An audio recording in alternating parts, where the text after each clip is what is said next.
This is the on-site interview in reference to JTA RFP number P-19-026, Local Government Affairs Services, and this is the Gilmore Hagan Partners.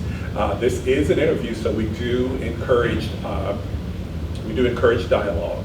What we'll do is we'll start with the introduction of the team, and then we'll turn it over to you for your presentation. Thank you. I'm David Cotton, Manager of Media and Public Relations for the JTA. Ivan Rodriguez, Director of Government Affairs. Cleveland Ferguson, CAO. Richard Clark, Capital Resource Officer. Jim Gilmore, Managing Partner, Gilmore Hagan Partners. Taylor Mejia, Gilmore Hagan Partners. Christina Dorch, Gilmore Hagan Partners. You're on.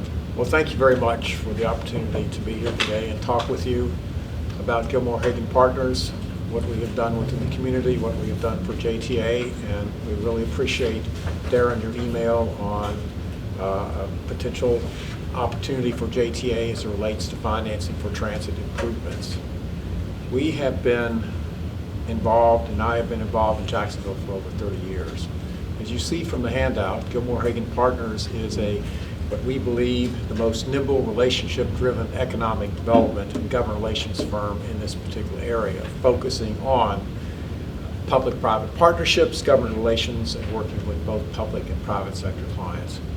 And it's very important to us that we are always working to create win-win situations for our clients within the community and based upon their objectives.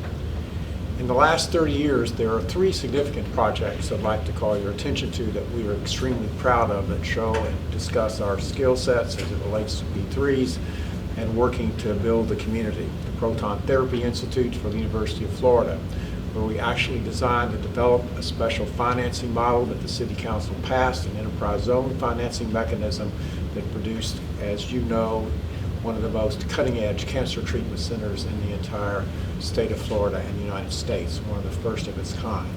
We also represent Hillwood Development Company. We represented Hillwood in the negotiation of their contract with the City of Jacksonville to develop Cecil Commerce Center as Alliance Florida. My partner Chris Hagan is actually in Dallas today meeting with the Hillwood folks with Councilman Randy White, the councilman for that district. Of particular significance that there we negotiated an acquisition agreement with requirements that Hillwood buy the land. If they didn't, they had to pay to continue. They actually paid the city over $1 million to continue to develop the Cecil Commerce Center. And as we all know, whether it's from Amazon to GE, it's been a huge success out there. We're also proud of our work with public agencies. In addition to JTA, we represent the Jacksonville Port Authority and the Jacksonville Aviation Authority, and have been intimately involved in working on government relations issues with Jacksonville Port Authority, and especially on some of the financing to cause the dredging of the port. For JTA, and we illustrated a few things on the sheet that we handed out to you, we have served as liaison and advice consultant in the management of the transfer of the St. Johns River Ferry to the JTA. This was an extremely exciting project that required support of the JTA. It required support in negotiation with what was then the St. Johns River Ferry Commission for the transfer, and then working on that document to secure approval of the ferry transfer to through the City Council to the JTA. And I've got to tell you, it's one of the more successful efforts that JTA has ever undertaken, and you are loved at the beach because of it. The second thing that I would point out to you that we were very proud in terms of our work with JTA is working to manage, negotiate, and assist on the extension of the local option gas tax for JTA. This produced 2 important things. One, it produced Mobility Works, an infrastructure development program where JTA took on many of the BJP, Better Jacksonville Plan projects that were unable to be completed at earlier in times, and also it also helped guarantee significant operating revenues for the JTA system. We were also involved in negotiating and managing a rework of the local option gas tax, which resulted in a rework of the interlocal agreement between JTA and the City Council, and it also, as a result of that, freed up, as many of you know, some of the sales tax for general use by JTA. These were extremely significant accomplishments that we're very, very proud of. In terms of our Northeast Florida regional relationships, we have worked in every surrounding county. We are strong in St. Johns County, Clay County, and Nassau County as well. And our recent example of working with JTA was the introduction of JTA staff to the county management in St. Johns County and the city of St. Augustine in discussing the potential possibility, hopefully probability, of establishing a commuter rail between St. Augustine and downtown Jacksonville. Our engagement with the city leadership is long. I can honestly say that our company has had an incredibly wonderful working relationship with every administration and city council for absolute decades. One example that I would give of that is over the last decade, we have represented and worked with a supermajority of the new city council presidents in planning each of their installations, including recent council president Scott Wilson. I think that that's an example of our work and our effort to participate and be involved with our leadership.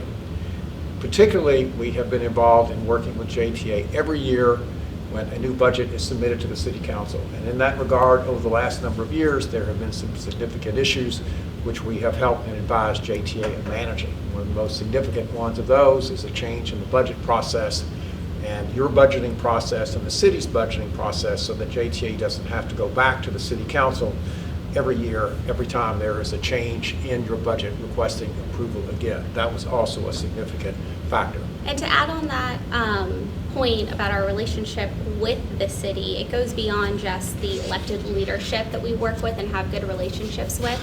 We have great relationships with a lot of the city departments, the Office of Economic Development, Public Works, Planning and Development Department. And a good example of us working with them, I think, is when Kirk Winland, the director of the Office of Economic Development, a couple months ago, they finished their food desert study, and they called us to bring JTA in and get a group together to talk about transportation alternatives to help people in food deserts get to healthy food options. And a result of those meetings, there's now a pilot program where you guys are going to extend your JTA Ready Ride service, extend the boundaries of that, and the city is going to subsidize those rides to help those folks in those underserved areas get to grocery stores. Another really great example is last year when the comprehensive plan was being updated. That working group, the planning department designated didn't really plan on looking too much into changing anything that the plan mentioned about TOD. And we worked with you guys, we worked with JTA to bring them in, give a presentation to that group, and make recommendations to include in that plan. Those recommendations were approved by that group, and they were approved by the City Council, and now they've been submitted to the state for approval as well. And in addition to that, even outside of the city, we have really great relationships working with groups like the TPO that are both regional and include the JTA and other city departments. Feel free to ask any questions as we go along. We invite that. And if I may, I'd like to discuss the scenario that you presented to us. And I suppose the first thing that I would like to begin with is what is tax increment financing and what is a tax increment? Tax increment financing generally is considered if there is a tax increment area, you have a base level of taxes that particular area is paying into the general government. As new development occurs, and that is a very significant point, as new real estate development occurs, the difference in that initial tax revenue stream and the new tax increment revenue stream goes into a fund to be used for some type of improvements. They can go to support the development, or they can go to support infrastructure, or can be used in a variety of different ways and means to support it. Generally, when we think about tax increment financing in our community, we think about the tax increment financing that's in place in the redevelopment districts. We have those downtown, we have one at the airport, we have one at 45th and Moncrief, the beaches, and a new one in Arlington. Now, we won't be talking about establishing any more redevelopment tax increment districts. Last year, the legislature passed a new law that is now in effect that said in order to establish any new redevelopment tax increment district, there has to be a vote of the general population through general referendum to approve it. That's very difficult. That would be a tough sell. However, let me say legally, a local government and a municipality can establish a tax increment trust funding mechanism. And I'm going to talk about that at the end as an example of something that we have done in a surrounding county. In terms of the first step in looking at this project, we need to understand what the JTA objectives are. You talked about wanting to establish a tax increment district around your BRT routes. You've got 5 in play, you've got 1 about to be under construction, and as Taylor has reported or has talked to me about on the TPO list, you've got others that can be considered in the future. So the objective is, what do you want to see and how do you want it to occur? There are 2 things in our mind that has to be created. There has to be a plan. We would recommend following the state law in terms of how you develop that plan, with the exception of a blight study, because we're not doing that anymore. We would want to have an infrastructure improvement plan set aside to be implemented over a certain time frame, 10 years, 15, 20 years, depending on what it is. The other part of that plan has got to be, what's the real estate market? Because ultimately, you don't have any tax increment without real estate development. So what is the real estate market potential out there? I have to say that I attended your transit-oriented development conference. This is a really, really good piece of work because it defines on what the market could be and should be of interest to developers. Now, any interested developer is going to go ahead and do his own market analysis and know what he wants to do to produce a product. But this is a great way to begin to establish something like that. So you've got to have a plan that talks about what your transit infrastructure needs are and how much they cost. Then there has to be market analysis to see what the market could be to support development and bring development in to create an increment that you could use. Those are extremely important points. Without that, where do we go? So once we have a plan that talks about what the development can be, what that revenue projections might be, and what your infrastructure needs are, then there's a marketing plan to talk about how you bring in new development. Now let's get to the real point of this. Something like this would have to be approved by the local government, by the city council, with administration support. One thing that I always talk about, and is so critical for us all to know, that something like this requires political will. There has to be political support for it. If we don't have political will and support for something like this, we'll be planning forever without action, and I don't think we don't like that at all. We want to see something come up the ground. We don't consider ourselves to be planners. We consider ourselves to be folks that want to see something built. So there has to be political will. The first step that we just talked about in creation of the plan is also a plan to get the political will in order to take it to our elected officials for adoption and creation to make it happen. That is extremely important to build support. It's to build support for the transit system, and it's also to build support within the development community to make it happen.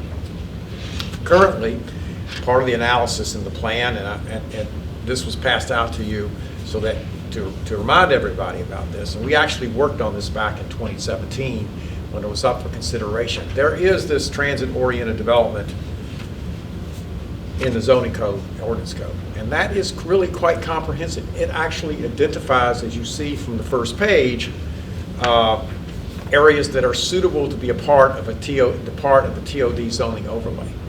As we move through a planning process, we may want to change it, we may want to analyze it. Quite frankly, if you look at the procedure to have a TOD adopted, it's very interesting, and it's part of how legislatively frequently we have to make sausage. There has to be a charrette, there has to be a committee, there has to be a public committee of public works and planning department, JTA, to decide if a TOD can go in a certain place. It also has specific standards on distances, but what is important about it, and that it is good for us, is it discusses densities and parking densities and advantages to a developer for development. Because the developer that wants to go into TOD, he wants to get, or she wants to get density, and he or she doesn't want to build as much parking as necessary. So that part of the process is really positive. And then the public process right now is just something we have to live through. So I wanted to make sure that you had a copy of that, because as we look and see how we're going to do that, we have to take in this consideration in developing political will and getting a plan adopted. In terms of an example of what has been done before, and this is something that we actually worked on.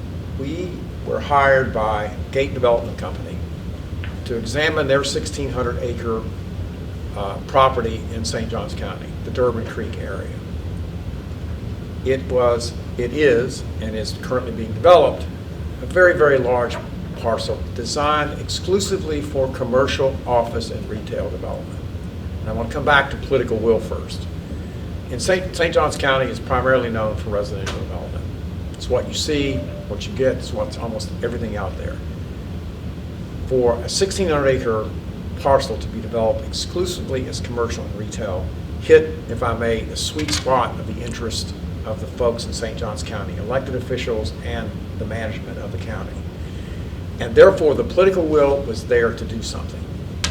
When you then looked at the cost of development, and specifically of infrastructure development, in St. Johns County, they don't ever give you a waiver for paying impact fees, and paying mobility fees, and paying fees for any kind of development. They don't give you that. But even after we went through that exercise, the cost to develop the infrastructure in there was extremely high and more than the developer could afford to pay on his own.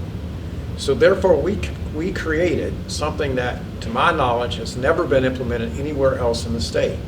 It's the St. Johns County Tax Increment Infrastructure Trust Fund. So as development occurred, again, the increment, and remember the definition is you got a base, you got land, it's not paying anything, now it's going to pay a lot. They followed state law and took 95% of the taxes that were going into general revenue and put it in this trust fund to reimburse and to pay for the extra cost of infrastructure development to make this happen.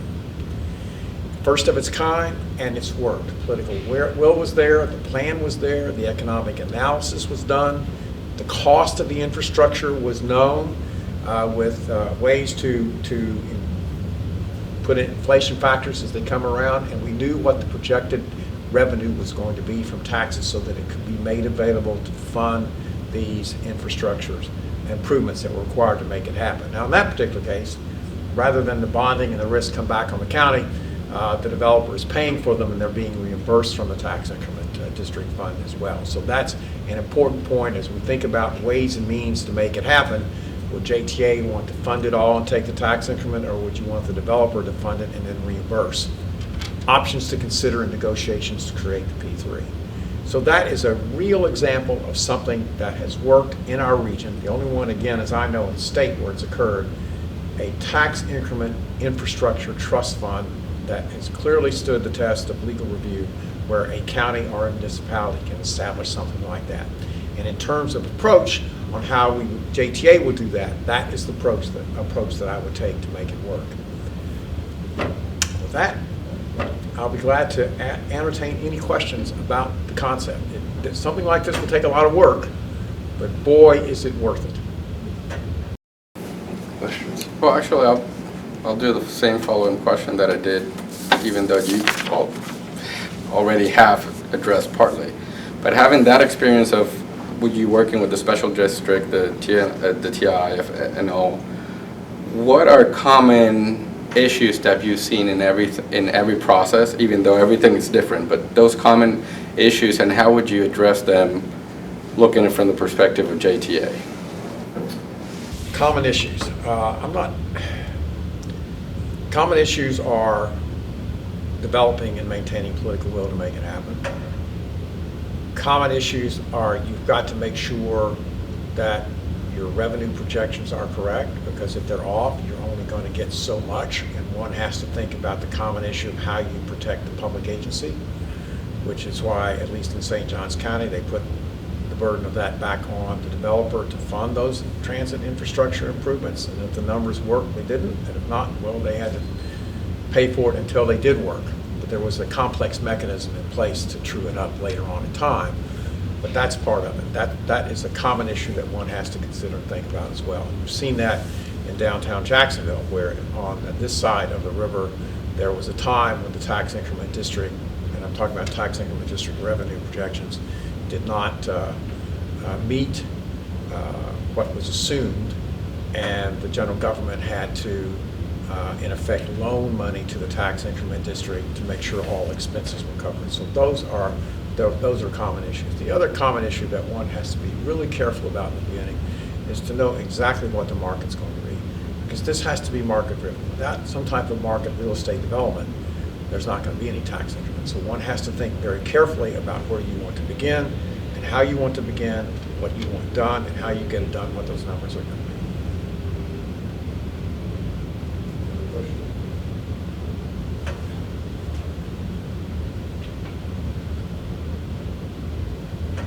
All right, good. Thank you very much. Thank you very much. Well, thank you very much.